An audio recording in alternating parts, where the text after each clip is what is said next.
Okay, and it is 8:02, so we will go ahead and get started. Sorry about the technical difficulties this morning. Before we begin, I would like to respectfully acknowledge that we are located on Treaty 6 territory, a traditional gathering place for diverse Indigenous peoples, including the Cree, Blackfoot, Métis, Nakota Sioux, Iroquois, Dene, Ojibwe, Saulteaux, Anishinaabe, Inuit, and many others whose histories, languages, and cultures continue to enrich our vibrant community. I'm delighted to introduce today a couple of speakers from our department. First is, of course, Dr. Sofia Ahmed, who is professor in the Faculty of Medicine and Dentistry in our department division of nephrology. Dr. Ahmed is a clinician scientist with a focus on sex and gender differences in human kidney cardiovascular outcomes and the University of Alberta Chair in Sex and Gender. Her program of research is supported by CIHR and Heart and Stroke Foundation of Canada, and she's the chair of the Canadian Institutes of Health Research Institute of Gender and Health Advisory Board. She's also chair of the Canadian Medical Association Journal Governing Council and the president of the Organization for the Study of Sex Differences. She's a strong proponent of the importance of mentorship and fostering excellence in the next generation of researchers through her mentorship. Dr. Anna Rogers completed medical school at the University of Calgary in 2013 and then internal medicine and endocrinology and metabolism subspecialty training here in 2018. She's been the endocrinologist for adult patients at the U of A gender program since 2018, in addition to having a diabetes and general endocrinology clinical practice. She's been involved in various projects aiming to increase access to care for gender diverse individuals in Northern Alberta, as well as teaching medical students, residents, and clinicians on this subject matter. So I'm delighted today they're going to be presenting on gender affirming care in internal medicine, creating safe and inclusive encounters. Okay, well, thanks for inviting us and taking the time to include this topic.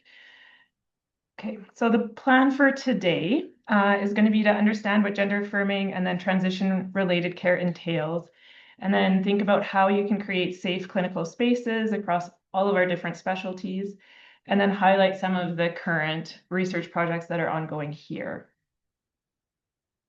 This is our conflict of interest slide. Okay, so in 2021 was the first time that the Canadian Census tried to capture some data looking at sex at birth and gender. If you remember, this would be some of the questions that had popped up on the census that asked for this information. And yeah, so really that was the first time this really tried to capture some of that information to inform actually what our Canadian population looks like. And this is what it showed us. So from the gender diverse individuals, roughly about 0.33% of our total population identified as such. And it was split roughly sort of equally between trans men, trans women, and then non-binary folks. And this data actually matches what was captured from US survey data quite well, about 6 or 7 years before that. However, I think we both think, and probably in general, that this vastly underestimates actually the gender diverse population. And why are we talking about this here, and why is this important? So there's lots of reports about sort of interactions with healthcare and how trans or gender diverse folks will seek healthcare, and there is a lot of sort of negative experiences. This is from younger adults, but you can see, almost half decide that they're not going to seek healthcare when they maybe had a question or something that they thought needed assessment. And that was because, 60% were afraid of what they might be told or how that interaction would go. And, up to 20% or just over 20% actually avoided the emergency department. So thinking that there was reasons they were sick enough to need to go to the emergency department. And this is some of the narratives, that come out of that. So, being afraid of being misgendered, or, kind of whispering behind, someone's back, like, who is this person? Who am I really looking for? Is this really who I'm supposed to be seeing? So reasons why folks, don't go or don't seek care. And then, there is So the concept of minority stress, I'm sure, is not a new one, but thinking about why, there's, more negative or, health outcomes for gender diverse individuals. And a lot of that is related to minority stress. So the harm isn't because, somebody's gender diverse, but because of what they have experienced or continue to experience. So discrimination, that can be financial, that can be social, or, even like physical assault, or risk of death. And again, just to highlight that there is interplay between many things that affect, the population in general, but certainly when we're talking about gender diverse individuals. So, the kind of concept of intersectionality, that gender identity is one thing, but then there's also other layers that kind of influence, health, access to health care, and some of the other, important pieces to health in general. Okay. And that, just to say, gender affirming care, which we're going to talk about a little bit more, is not synonymous with transition related care. So transition related care is more so thinking about how folks want to maybe navigate alleviating some of the dysphoria they may experience. So dysphoria is kind of that distress that comes when gender identity, doesn't match or isn't affirmed. And we're not really going to talk about what transition related care is per se, but in general, there's social transition. So that can be name, pronoun, ID changes, medical transition, which is where I spend a lot of my time, but that's talking then about hormone therapy, and then surgical transition, which has like a long list of what surgeries might kind of fall under that umbrella. But gender affirming care is really sort of meeting people where they're at in all of their clinical encounters, regardless of what the reason is for seeking care in the first place. Okay, and then just some terminology. So there's a few different concepts I think that you'll either read about, but that are actually quite different. So gender identity is sort of your internal sense of self. So how do you feel? How do you see yourself along that gender spectrum? And that can be folks who identify as female or woman, men, or somewhere along that spectrum. So gender fluid, gender queer, there's a lot of language that falls under that.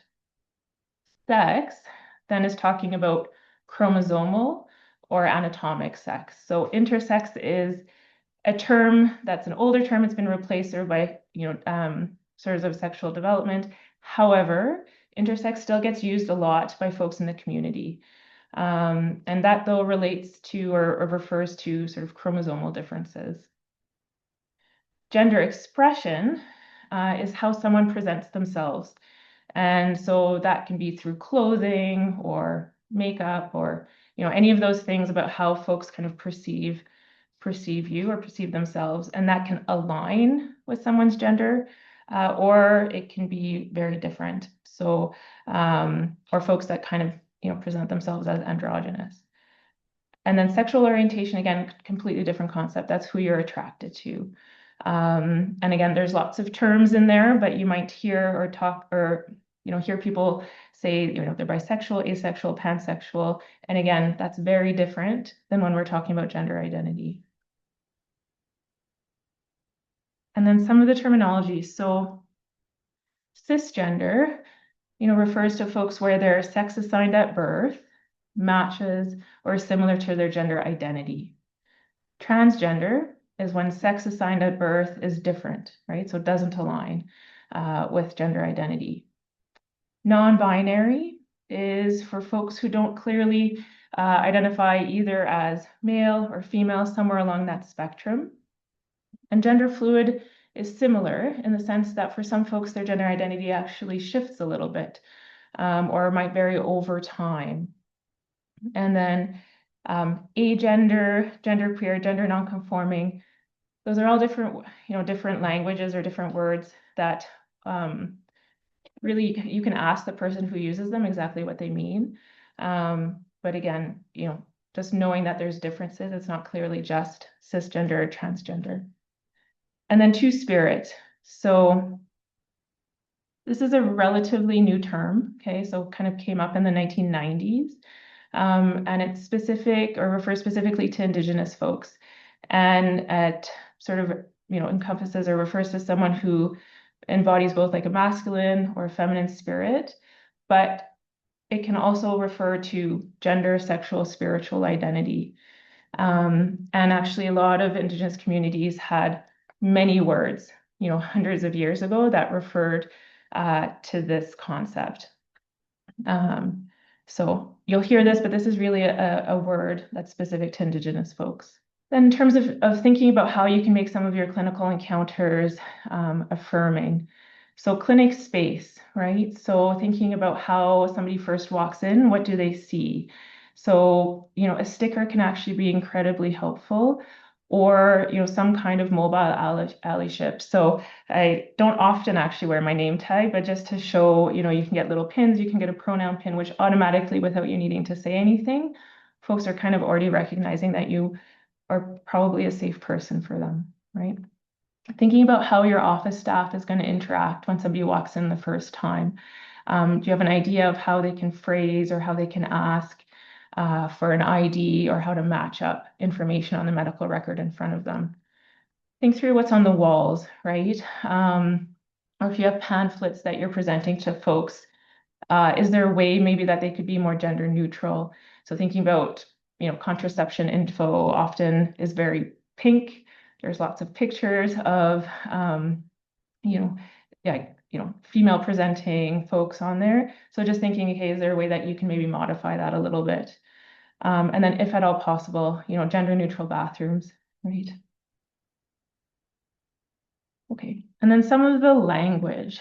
So the column on the left is maybe some older terms or terms to sort of think about how can you rephrase that. So if you're presenting or if you're talking about a case, instead of saying a 28-year-old female or individual, you can just say a 28-year-old adult.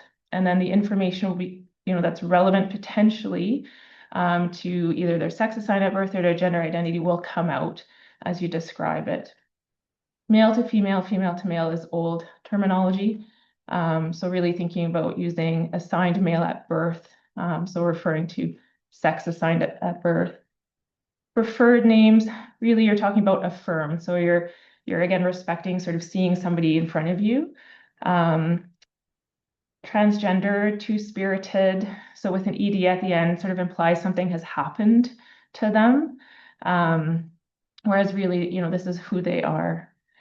And then when you're asking questions about family history, again, what kind of gender neutral language can you use? So can you tell me about your family medical history? Do you have siblings? Do you have a partner? And then they'll share, what language or what they want to keep using with you. So just as an example, right? You ask an open-ended question, you get some information back, and then you can mirror what you hear. And similarly, just for some terms that you might be asking about in your history, or then talking about down the line. So some of the more gender terms to maybe use less initially. So if you're talking about breast, right, use the word chest, or, vagina can talk about genitals, opening, until you get a sense of what people are comfortable with. And again, then you can mirror that language back. And these are just some other examples of how to kind of use very gender neutral language up first. And absolutely, there's going to be circumstances where you need to be very specific about what you're talking about, right? So to make sure if you're talking about a physical exam or some imaging that you need to do, where then using, anatomic terms so that everybody kind of is on the same page becomes important. And just let people know that that's what you're going to be talking about, right? Okay, and then how do you manage the EMR? So I think for the vast majority of folks in here are using Connect Care. So there is actually some nice tools in Connect Care where you can, enter an affirm name, highlight pronouns, and then it pops up actually sort of quite quickly. So it becomes obvious to when you're seeing somebody in front of you. Not all of the same EMRs work that way, right? So then you kind of have to learn how you can manage that. So that affirm name kind of comes up first. And then thinking about how do you gather information in your clinic? How do you ask for, someone's name or a firm name? How do you ask about their gender? And then, this comes up again one more time, but how are things printed, right? How does it show up if you're going to hand somebody a prescription or an order form? So again, they know what to expect.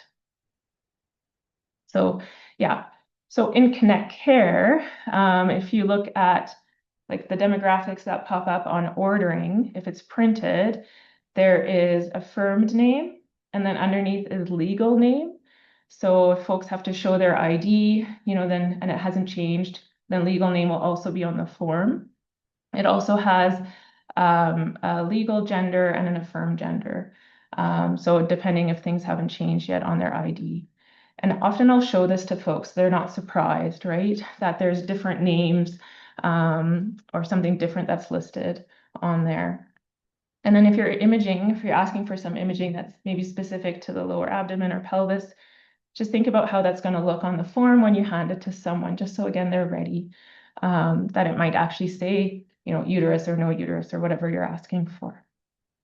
And then, yeah, is a pregnancy test important, right? Depending on what scan or whatever you're asking for, because someone who might identify as trans male, who's on testosterone, can still get pregnant, right? So depending on who they're, sexually active with, right? So that is a question that you can't assume.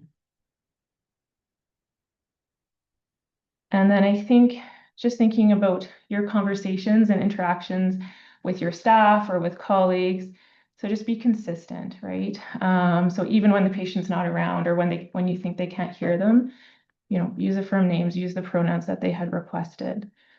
And then just thinking like some of us, very much follow people for years. So you might meet them kind of pre-transition and then actually see them as they are navigating that and then for years afterwards. So you might know them from with different names or different pronouns and just kind of being conscious of that and then checking in if things change.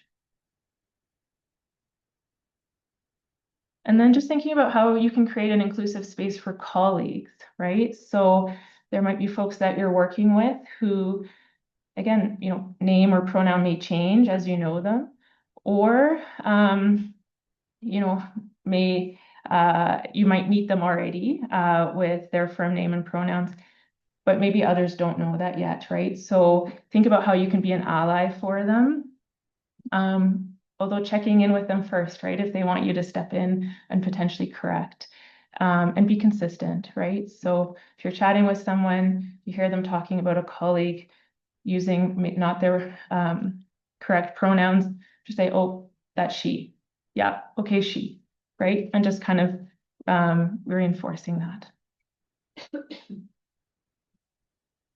Okay, and then thinking about physical exams. So how can you, again, make that a safe encounter? Hopefully this is generally how most folks approach physical exam anyways, but sort of giving as much control, to the person in front of you. And then being very clear and directive, or very clear and explaining what you're going to be doing. And then just as a reminder that there's lots of different ways to be transgender, right? So not one person's path is going to be exactly the same. And then just to highlight this, so trans broken arm syndrome is very much a recognized phenomenon where there's a lot of sort of misattribution to hormone therapy, surgeries they've had before, with the assumption that this is the basis or the reason for any sort of other presenting complaint. And so, if you're meeting someone for the first time, and think about, what's relevant to you, what's relevant for you to know in that circumstance, right? So if somebody, not that we're really going to be the first person to assess somebody with a broken arm, but you don't really need to know if they've had a hysterectomy in that case, right? Whereas if someone's coming in with chest pain and you see that they've got an estrogen prescription on their medical record, then absolutely, then that's very relevant to ask. But also, if there is that recommendation or the thought about telling people to stop their affirming care or their transition-related care, so their hormone therapy, be conscious about what you might be asking, right? Because this is considered life-saving therapy. So, discussions around stopping or holding, has to kind of keep that in mind, and think about whether or not it is absolutely the most necessary, right? And why does it matter for us, okay, or in internal medicine in general? So this is both Canadian and American data that kind of say the same thing. So the rates of comorbidities and the presence of multiple chronic conditions is higher in gender diverse individuals. And a lot of that seems to, be at least mostly, if not completely, related to minority stress or different sort of social economic status that plays a huge role in access to care, inability to exercise, and being able to access food and medications. So just to give a handful of examples for folks, who kind of are being followed by multiple different subspecialties. This is a well-known person to some folks in here. She very much knows I'm talking about her, and actually, said I can use her name, which I'm obviously not going to. I did invite her, but she declined because she didn't really want to see more of us than she needs to. But this is someone who's followed by at least 4 different specialties for a complicated medical history, including an IBD diagnosis, a nephrology diagnosis that ultimately required transplant, also followed for a rheumatological condition, and then endocrinology really just for sort of hormone therapy. And for this individual, it's really sort of being an ongoing discussion about making sure there's minimal interactions with medications that are started or stopped, and then also just keeping in mind what anatomic screening is still important. In this case, what surgeries have occurred, what needs to be screened even from an immunosuppressant point of view. And I had asked her actually if there was something here that she thought I should really highlight or that she thought was really important. And she really just said that for her, the biggest challenge that she's had in navigating was language. So she's been followed by folks for many years, some who had known her pre-transition, and just kind of being aware and consistent with the language used, and just to listen and then be respectful.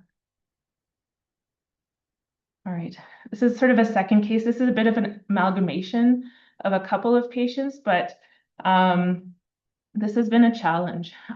So this is a 30-year-old assigned male at birth, okay, on hormone therapy from a young age, who significant genital dysphoria with chronic suicidal ideation because of this, but has perianal or fistulizing Crohn's, and has not or had not responded particularly well to biologic therapy yet.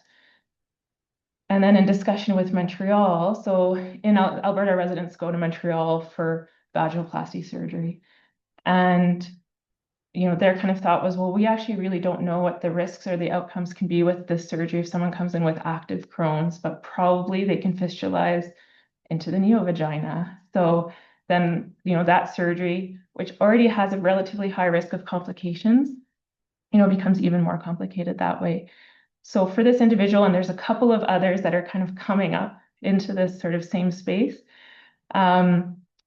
it has already required, but will continue to require many discussions with the surgeons, with the GI team, with psychiatry to make sure that they're well supported while they're waiting.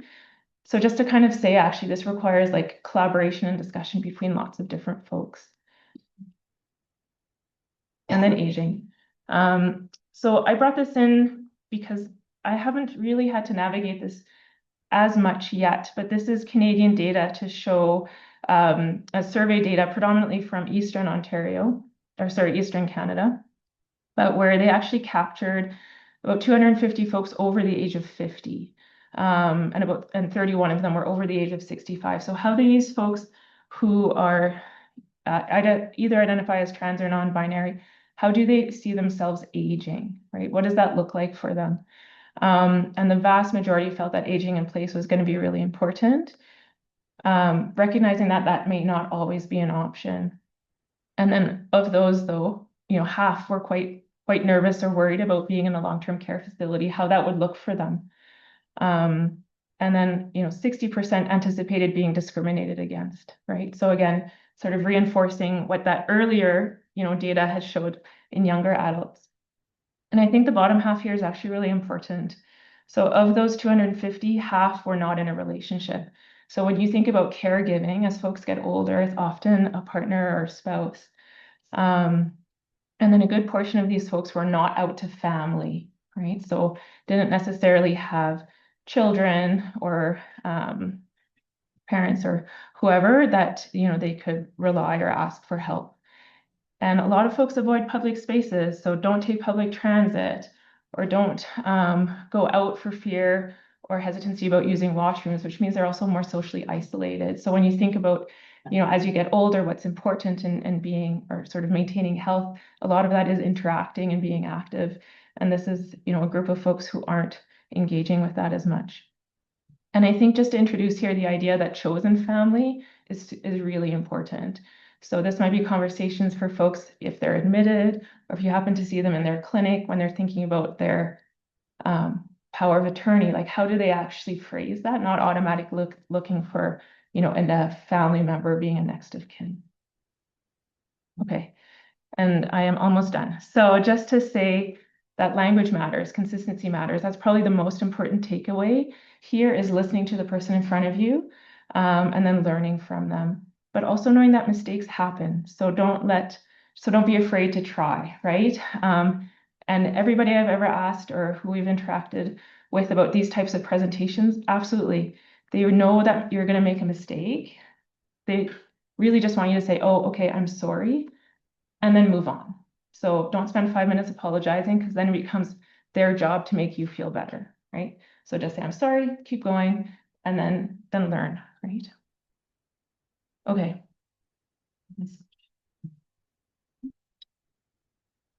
Great, well, thanks very much. So I'm absolutely delighted to be here. And in the spirit of what Dr. Rogers was just saying, I will make mistakes. I have made mistakes. And if there are things that I can say and do better, I aim to use first person and inclusive language. But there are things that I can do better. And please let me know either call me out here or email me privately. We've all made mistakes, and it's really important to just learn and move on. So just to highlight that we live in a very cisnormative society, which I think everyone, and heteronormative as well, everyone knows, and medicine is no different. So, but I do want to highlight and call out, there are good things that are happening here in Alberta. This is 2019 in Edmonton. So we're actually the only city in Canada that does our own census. And the last time we did it was 2019, which is kind of old. I double checked today because I thought this seems a bit wrong. But anyway, and these were the options, recognizing language changes over time, that those who lived in Edmonton at the time, this is what we could all answer. And the results just highlight that 10% of residents, at least people who filled this out, and we're over 1 million people who filled this out, did not identify as a woman or girl or man or boy. I suspect that, sort of like what Dr. Rogers said, there are people who said, I'm not filling this out, because there are areas in the world and in Canada where coming out is tantamount to, honestly, to like a death sentence in some cases. And you don't know what agencies are going to do with this information or not. So I just want to highlight, this is a very positive thing about Edmonton that we asked, but it's important to recognize that 10% of our population doesn't identify as a woman or a girl or man or boy. It's kind of what we're used to in healthcare. And so this is highlighted by one of our nephrology colleagues in the US, or not one, but a few in the US, who just highlights that, when you think about it, a lot of what we do in medicine, we don't think of sex and gender as separate. Usually our minds go, whether it's appropriate or not, that people have one sex and it's a binary. And there are a lot of algorithms that we use that define and underscore our clinical decision making. So a colleague of Dr. Collister and mine, we're both nephrologists, but Cameron Whitley is a social scientist at the University of Western Washington, and everything I'm saying is publicly out on that Dr. Whitley has given in interviews, is on the internet. that, he is a transgender man who lives with a kidney disease and has a kidney transplant.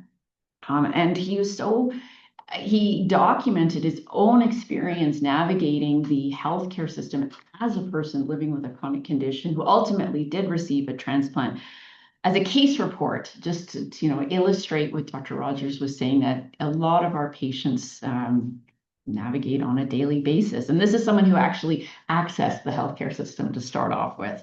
So it's very interesting to read a first person account. And so just want to highlight that.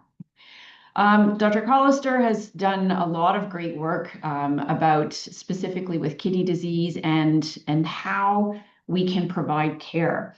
And just to give an example of a binary that we use in nephrology, and not just nephrology, we all use this in all aspects of medical care, and that's EGFR, because of course we always want to know what the kidney function is. And when you think about the calculation of EGFR, do we include the sex assigned at birth? Do we include, and these are binary, do we include the person's gender identity? And so Dr. Collister has just highlighted that depending on what we plunk into that equation, we actually get very different answers.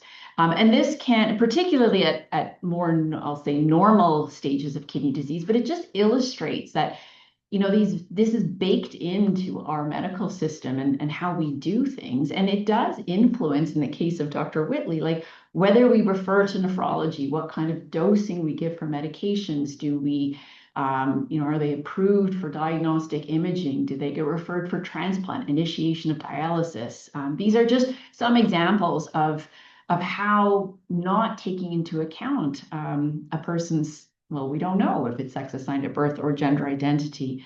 And again, should we be doing this as a binary? So this extends to research as well. This is from clinicaltrials.gov. And this is, so when you look at it, there has been recommendations from, and this is American data, but that we should be taking into account people's sex assigned at birth and their gender identity and allowing people to self-identify. And if, not just having woman or man, in our intake forms, that's both in clinic as well as in research, that people should be a variety of options, as well as the ability to A, not disclose, or B, self-identify or self-describe, I should say. So perhaps not surprisingly, this study showed that we're not very good at this, and that current clinical trials that are registered. So these are not things that are published. Nobody can say, well, we didn't know, or that wasn't the case back then when we started recruiting. Like currently actively recruiting trials don't typically include this. So WPATH, which many of you would have heard of, it's the world's, I always mix this up, World Professional Association of Transgender Health. And so periodically, experts from around the world get together and put together the standards of care for care of people who identify, who fall within that transgender health community. And when you think about it, like and I really want to highlight this, we are all doing the best we can with the evidence we've got. That's what we all aim to do, right? Is evidence-based care. So Brandon Pitar, who is a PhD student and is starting medical school at the University of Calgary in the fall, or I guess in the summer, looked at the information, the studies that actually inform the WPATH guidelines. And it's really interesting, and this goes back to the case presentations that Dr. Rogers talked about earlier. So when you look, so basically what Brandon did was look through the entire reference list of what is informing these guidelines and found that of the studies, 2/3 of all studies, 2/3 of participants are young. They're between 18 and 29. And so, Dr. Rogers, you were just talking, actually earlier, we were talking about a person who's 70, who's, coming to your clinic and talking about gender affirming care. So just highlighting that the research that's being done, like, is this applicable to someone who's in their 70s? Maybe it is, maybe it's not. And similarly, and perhaps this is not specific to research in the trans health space, but most participants identified as white.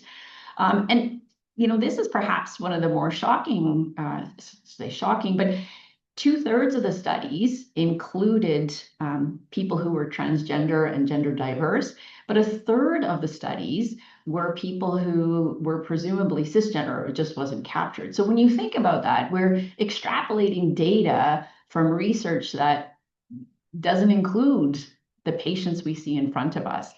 And also almost half of the studies were cross-sectional. Again, that is not to slam cross-sectional studies. They're all very important, but just to highlight the need for cohort studies and longitudinal studies and what happens after, a year or 5 years or 30 years of gender affirming care to people's health outcomes. So this is a study by Chantal Ritz, who is now a medical student. And I don't know if anybody here is in geriatrics, but she's doing a medical elective in geriatrics in 2 weeks, and she'd be awesome in internal medicine. So just to highlight that. So she led a study looking, interviewing people from, this is Canadian data and has a lot of people from Alberta. Transgender and non-binary persons who were already accessing gender-affirming care, which included gender-affirming hormone therapy. And as Dr. Rogers highlighted, those two things are not synonymous, but in this case, people were experiencing both. And really, as people have probably heard, there are a lot of studies that suggest, and I say suggest, that gender-affirming hormone care, and particularly estrogen therapy, is associated with higher cardiovascular risk, which I don't want to say that's not true, but may or may not be true. And the reason I bring that up is because, as Dr. Rogers was talking about, there are a lot of other things that people who happen to be taking gender-affirming estrogen therapy also experience: minority stress, lack of discrimination, lack of access to healthcare, which we know are associated with cardiovascular risk as well. So anyway, in this study, Chantal interviewed people from across the country and said, hey, you're experiencing gender-affirming care, including gender-affirming hormone therapy. What are your thoughts about cardiovascular health, given that there is this perception that gender-affirming estrogen therapy in particular, but hormone therapy in particular, might be detrimental? And it was really interesting to see. So that everybody said, when I decided that I'd like to pursue gender-affirming hormone therapy, I didn't really think about cardiovascular health, or rather, I'm aware of it, but it wasn't a primary concern. And similar to what you were saying, that this is truly life-saving therapy for people. So it's no different from any other treatment that people will take, or that, for example, hormonal contraception, right? Like, we know that's associated with an increased risk of your blood pressure, an increased risk of blood clots. But people still take it, but we talk to, we have a very measured conversation, and it's shared decision making. And so people said, well, yeah, I'm aware of it, and I feel that the benefits outweigh the risks. There were people who talked about, and I apologize, I don't know why this is in red, by the way. I couldn't change it. I spent about an hour. I apologize for those people who are not able to read as well in red. Anyway, we tried, is what I really want to highlight. You're probably like, this is dramatic, isn't it? But anyway, and also, like, people said, and I should have put some of the quotes specifically, but one person who was on testosterone therapy said, well, maybe my risk is up, but I guess that's just the cost of being a guy. And just the highlight that it was just, and other people said, what, I actually think my cardiovascular health is better now that I'm on gender-affirming hormone therapy, because I'm finally living the way that I want to live, and I look the way I want to look. And so I'm actually more social. I go out for more walks. I actually go to the gym. And so it's really important. And we know that self-perceived health is actually a predictor of mortality. So if someone is feeling good and rating their health better, isn't that important? We should be paying attention to that as well. And again, just to highlight the importance of we as healthcare providers, people universally across the board said that was so important in terms of how they felt about themselves, and that their willingness to come back for healthcare. And so this is really important, this type of research, like not just, and I'm using a term that one of our colleagues who also happens to be non-binary says, I'm so tired of the exotification of gender-affirming hormone therapy. And I really think that really stuck with me, because when you think about we don't really know very much about any kind of hormone therapy. And it is such a, I'm going to use the word, it is a big part of gender affirming care. And it's also such a minor part of gender affirming hormone care, gender affirming care. Like we don't spend nearly as much, we actually probably know the most about gender affirming hormone therapy, that we know very little about hormonal contraception. Like who talks to their person about Mirena, like people who are on a long-acting, what am I trying to say? LARD. What does that even stand for? But anyway, a hormonal IUD. Or who talks about testosterone replacement therapy and has like long drawn-out conversations and thoughts, well, I shouldn't think you shouldn't be on it. Like, we don't know much about any type of hormone therapy. And I recognize there are people here in endocrinology here who are like, preach it. But anyway, and health outcomes. And so this was, and I do, the American Heart Association is, as far as I'm aware, the only association that has actually put out a statement, other than WPATH, obviously, but specific to the care of transgender and non-binary persons and their cardiovascular health, and really highlights that, you know, there's so, like, again, the things like hyperlipidemia, hypertension, chronic kidney disease, diabetes, these are all, it doesn't matter how one identifies or who you are, these are far and away the most important factors that influence a person's cardiovascular health. And then depending on other circumstances like access to care, discrimination, gender minority stress, these are all important things that we really need to pay attention to in terms of optimizing someone's cardiovascular outlook. And not specifically focus on hormone therapy. And even if you read this, you like, it's a tiny little area. So I commend the AHA for this. These are a variety of systematic reviews that have looked at the effect, but this is where the research is primarily in gender affirming hormone therapy, just highlighting the exotification, if you will, and full disclosure, part of that. Different systematic reviews that have been done looking or examining the associations between gender affirming hormone therapy and name and outcome, high blood pressure, hyperlipidemia, insulin resistance, etc. And the bottom line is every single one of them says more research needed. So just, again, it just kind of we have this idea that these hormones are bad for people, and that's not based on anything. And so that's really, really important. If no one remembers anything else from this talk, please remember that. Like, there's actually very limited evidence in this area. And actually, most of the evidence on hormones are actually in the realm of gender affirming hormone therapy. We don't have much evidence on exogenous hormones in general. I do want to highlight that there's an excellent study done by our colleague, Dr. David Collister, who's here in the audience. David, you're going to come up later in this presentation too, but just looking at the effects of gender affirming hormone therapy on kidney function, or measures of kidney function. And as you can see that this was, there are 26 studies in the systematic review, 9 that were included in the meta-analysis. There's a grand total of about 500 transgender men and 500-ish transgender women. So these are not big studies, just to highlight. And these are people who were taking gender affirming hormone therapy. And you can see there was a grand total of, this is American data, or American units, 0.15 increase in creatinine, whether that's like what, 10 points. Whether that's clinically useful or not, we don't know. And there was no statistically significant change with the use of feminizing hormone therapy. This was just based on creatinine.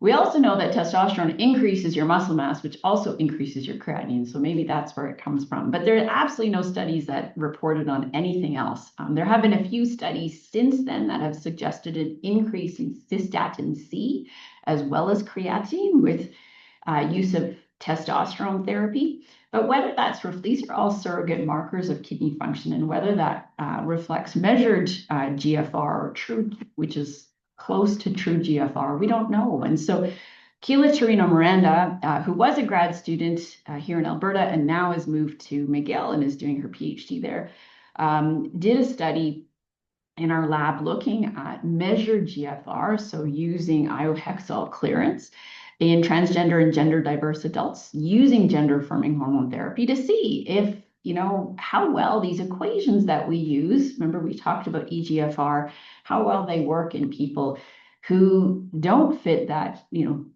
cisgender or cisnormativity, and how do these work? And so the bottom line is you don't really need to notice anything, but other than they don't work particularly well. And we don't know whether we should be using sex assigned at birth, whether we should be using gender identity. And the bottom line is, and whether we should be using cystatin C or creatinine, if any of these equations work better. So the bottom line is we should be, as with any person in front of us in clinic, using shared decision making and saying, hey, these are the tools that we have. They weren't designed with everybody in mind. It's the best that we've have. And I really want to highlight, we still have to use the tools that we've got and just say, like, this is what I think we could, how we should interpret this. What do you think? And let's make the decision together. And so this just highlights, again, Keela led this work, a holistic framework. It's shared decision making. This is why we need research in this area. In nephrology, there are and I have no doubt this is true in other areas of not just internal medicine, but all medicine. There's increasing recognition that, we're not doing a great job for everybody in our care. And it's important that we clinically think about this and also from a research perspective as well. And so this is, again, there's a lot we could say about the US, and certainly happy to talk about that maybe offline. So this is the American Association of Clinical Chemists, in conjunction with the US National Kidney Foundation, came up with a guidance document on improving equity to address this challenge of how do we provide the best, in this case, kidney care, but really any kind of care for our gender diverse folks in our clinics. I do want to highlight that this is I use the word tremendous opportunity. That's not the right word, but Canada is really in a space where we need, we need to be a leader in this area, because our American colleagues just came out before the current administration is there. And it's like the world needs us right now. And so it's really important that we show the leadership, because we can right now. And so just want to highlight that. So again, to highlight why this is so important. So, Dr. Collister and I were invited by the US National Academies of Medicine, who were commissioned by the US Social Security. Everybody's heard about Social Security numbers. So about, how to incorporate sex and gender into identification and implications for disability evaluation. So we talked about, EGFR equations, right? And if you plunk in someone's sex assigned at birth, or if you plunk in someone's gender identity, you get someone could have kidney disease or not, meaning if your EGFR is above 60, you don't have chronic kidney disease. If it's below 60, you do. And it really changes depending on which variable you put in. I mean, this has real implications outside of the clinic. And this goes back to what Dr. Rogers was talking about. Your financial stability, your, whether you have a home or not, these things also impact your care. So whether you qualify for benefits or not, depending on whether you are, have kidney disease or not, makes a big difference. And so this has come out, and you can pre-order it if you want in paperback. So, but it just, again, highlight that there are not that many people in the world who are working specifically in this area.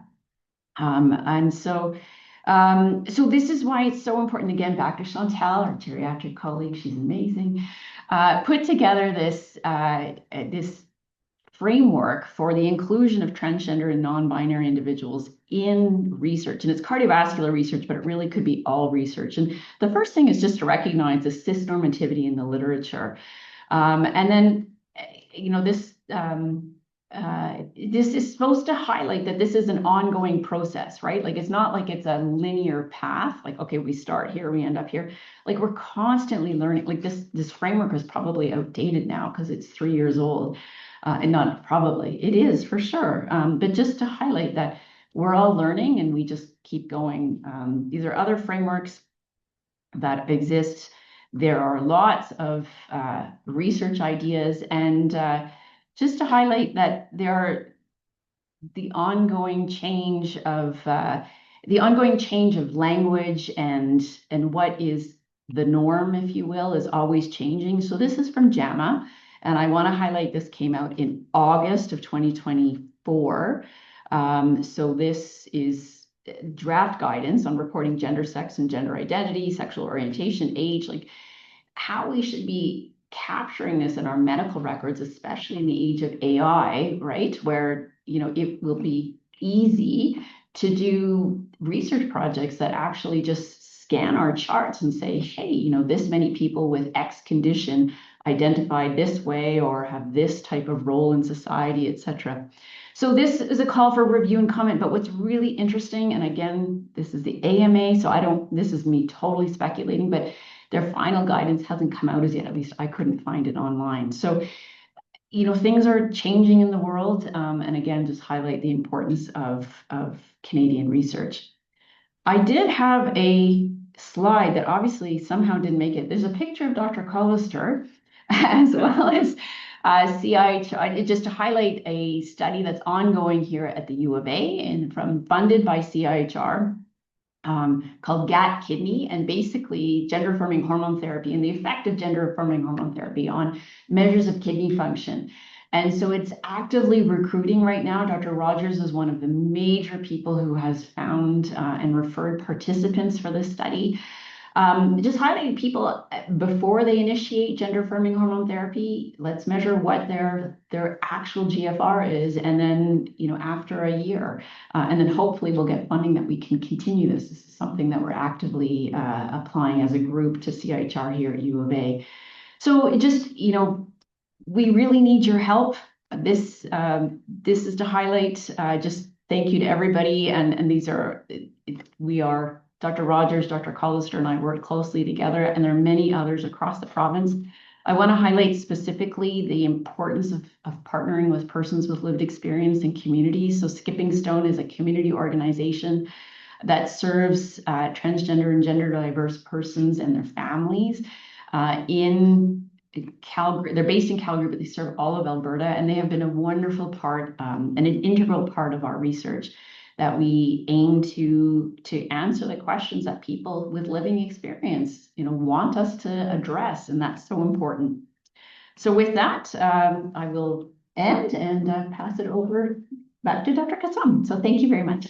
Really important presentation. I'll just ask people to stay here. And, even as recent as this week, I think I use prefer rather than affirm. It's just, the language and acknowledging that we all make those sort of assumptions and learning from them. I just wondered, in Connect Care, is there an opportunity to do some of this? Like I say, just as recent as this week, I had a patient where nowhere in their record could I find, where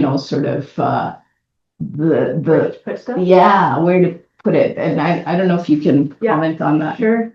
So, Dr. Romney's in the audience, who can probably tell me the exact right words for Connect Care. But like on the sort of main page where people often have like a picture or just that kind of circle where they might put a picture in, underneath there's a name and then I think birthday and some of that stuff there. But you can actually click on some of that info underneath their picture. So that will put you into a different screen where you can actually choose or, correct gender identity, pronouns. You can also click on there and that'll pop up underneath their name. Okay. And then under basic information, so where you would look for someone's address and email address and all of that stuff, beside their name, there's like a little squiggle that looks like a cursive. You click on that and it opens a box and you can put in a firm name. Okay. And then that is going to be what shows up on their chart first. And maybe we can talk to the Connect Care folks. They do these nice little bits and updates to do something like that, a little video of how to do that. Any questions in the audience before I go to Jacques? Yeah. So thanks, Sophia and Anna. So you highlighted that the EGFR calculation, again, depending on what is entered, you get different results. Can you maybe comment as to how all these kind of calculator type tools, whether it's for lipids or osteoporosis or stroke risk, because they almost universally have sex as a button that you pick. It's binary, right? That's what they have.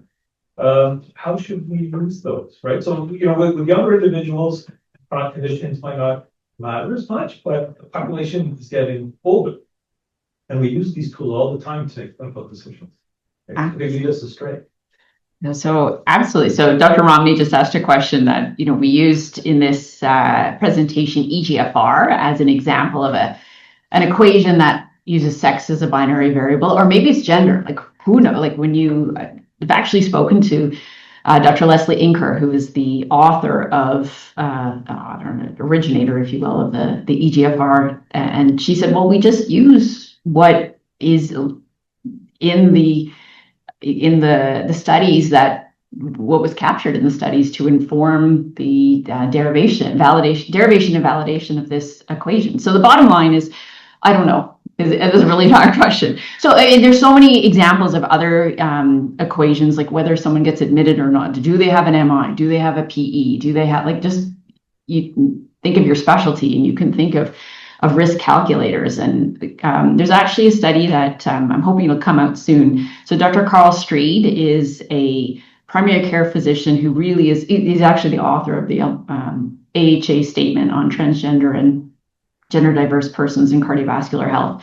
So he's done a study that hasn't come out as yet, but Canada was involved in it, where it was 4 different scenarios of gender diverse folks and varying cardiovascular risk based on, or varying sort of case scenarios. This is what their lipids were, this is what their blood pressure is. And the answers were like, should this person be on a statin?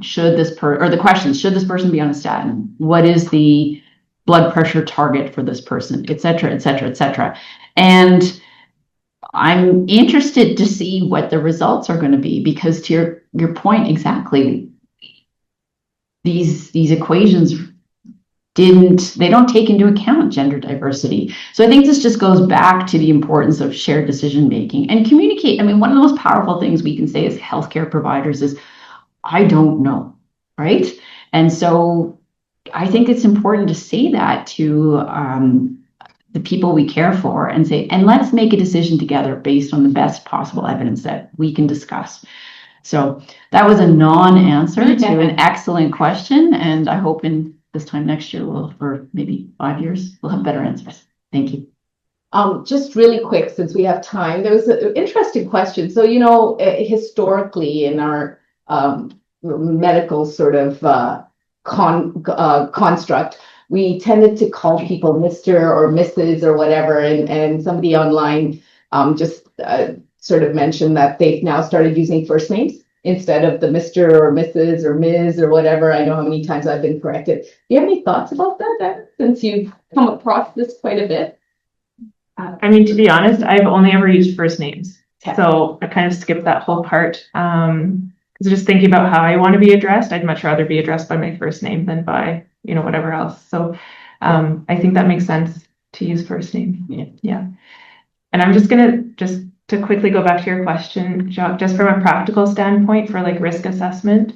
I think some of the conversations have been, if you're going to use like a calculator, like Framingham's or Frax or whatever, you're trying to calculate a risk, you can use 2 things. You can either use whatever kind of hormone they've been on for the longest and then put that in and sort of calculate risk that way, or calculate both and then decide if you're going to be conservative with your management and pick the highest risk approach.